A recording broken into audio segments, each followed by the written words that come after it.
Kauwi lang namin and galing kami sa Robinson Supermarket and Mercury Drug and i-haul natin yung mga pinamili namin. So, dito muna tayo sa Mercury Drug.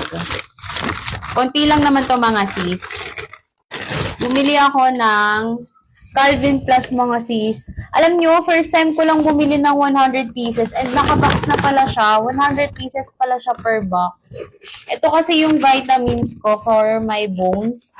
Calvin Plus na may vitamin D3 plus minerals.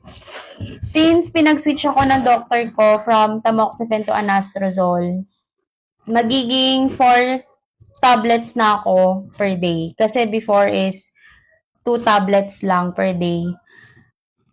Isa sa morning, isa din sa evening. Pero ngayon, 4 na siya per day.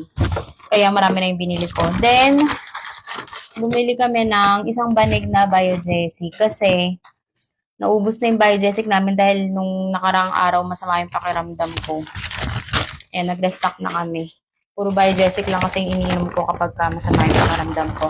Next is ito naman sa Robinsons Supermarket. Bili kami ng wheat bread na ang expiration date is December 8 pa naman. So, meron pang 5 days. Next is itong Almond Breeze na milk na original.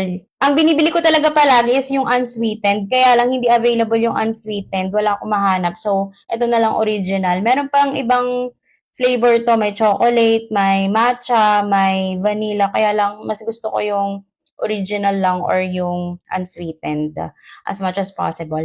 Sa milk, ito ang iniinom ko, almond milk. Pwede rin daw yung oat milk and soya milk, pero di ko pa siya na-try.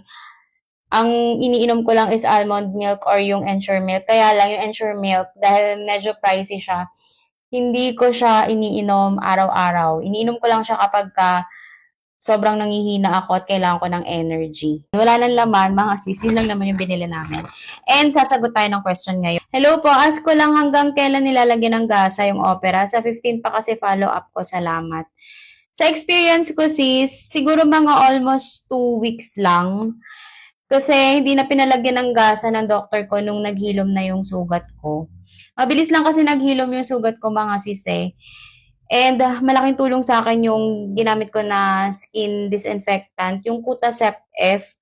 Mabibili siya sa Mercury Drug. Maganda siya para sa mga sa mga opera.